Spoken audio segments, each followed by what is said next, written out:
There's a pretty one, Ulysses.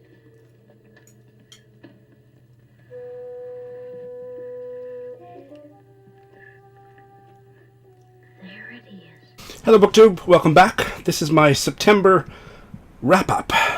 I'm going to go from Bales to 5 stars in that order.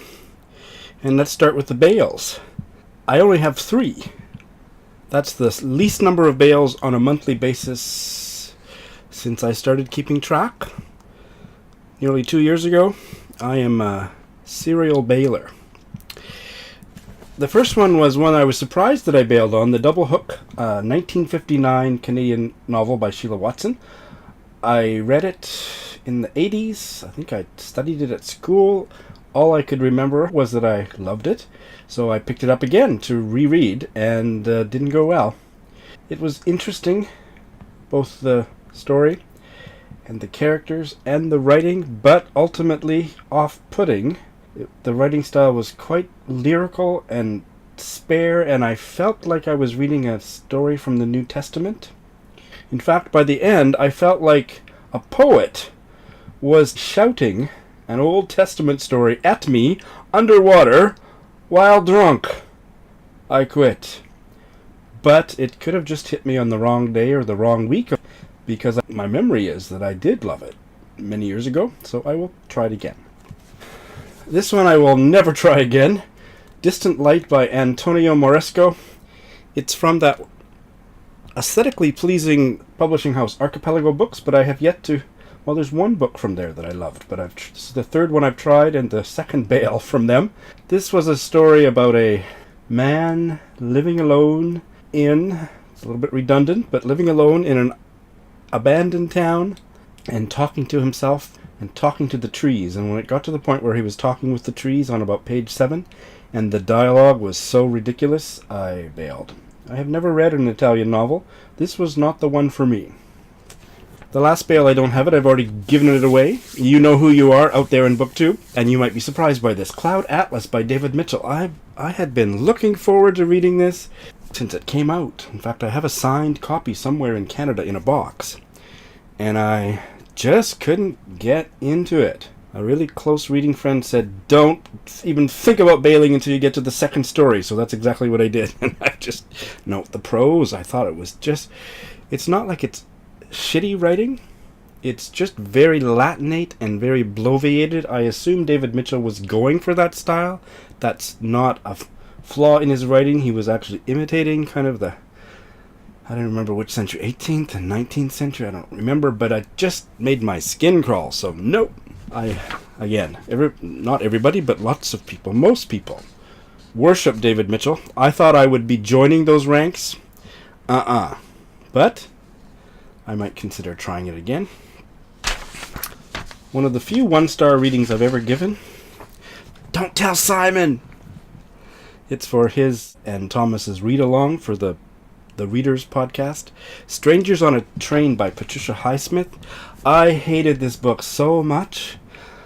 There was about a short story's worth of plot, and I hated the characters. Now, Patricia Highsmith can write. This is the only book I've read by her, and it will be the last. But her writing is wonderful, but the plot was so predictable. It was stretched out over 200 or 250 pages, far too many pages in any event, and I was ready to ask a stranger on a train to kill me so I didn't have to finish reading it. Oh, hated it. I have a 2-star read, and I was disappointed because I really wanted to love this.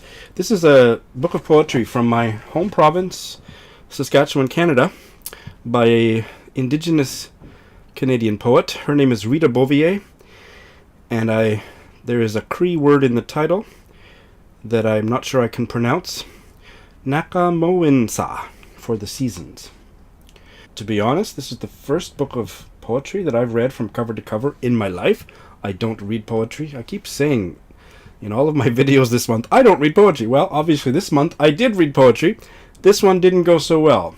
I read the odd poem. I have read the odd poem over the years, not including what I studied. I think it's because I had to study it in university that I resist it, but I have read the odd poem over the years that has really spoken to me or gotten all the way inside me, but none of these did. I mean, the kind of poetry, and I'll be talking about it when I get to my next book of poetry in this wrap-up, but these poems were...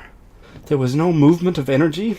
That's not a fancy smanchy poetical term, but that's the best I can do to describe that shift and turn of the image by the end. It's very akin to what I look for in a short story, and that just wasn't happening here. So I feel bad about that, but that was a 2-star read. 3-star reads In the Country of Men by Hisham Matter. He is a well-known novelist from Libya. I believe this was his first novel, but I'm not entirely sure of that. He writes extremely well. It was a story of through the eyes of a 9-year-old boy growing up in the first decade of Gaddafi's reign. It was too Proustian for me. It was a very slow-moving story, and it's really hard to tell a story through the perspective of a child narrator, and I felt that that was a failure with this.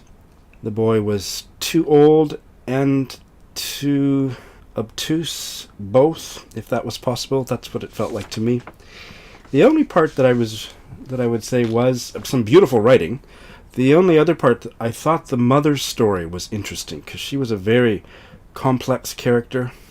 It was not believable that the 9-year-old boy could understand all the things about her that he seemed to understand in his narration, but her backstory was fascinating. So, 3 stars.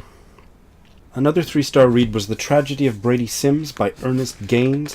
This was a new novella by the author of one of my favorite novels from the 1990s, A Lesson Before Dying.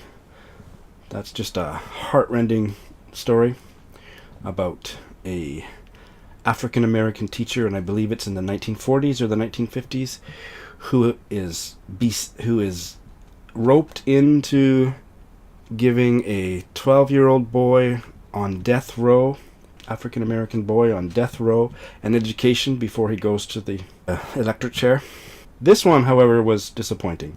This one opens with a old African-American man standing up in the courtroom moments after his son has been convicted of capital crimes and sentenced to death. His old father stands up in the courtroom and shoots his son dead, and then it goes on from there. It just didn't work. I didn't ever really understand by the end of this very short novella why he did it. I didn't care about these people the way I should have, and certainly the way that Ernest Gaines made me care so deeply in the other novel. This one was a miss. Another 3-star read was The Water Beatles by Michael Kahn. I had really high hopes for this, and it certainly was not without its strengths. This is a Canadian writer's debut novel based on his father's true life experiences of being a boy in Hong Kong during the Japanese invasion.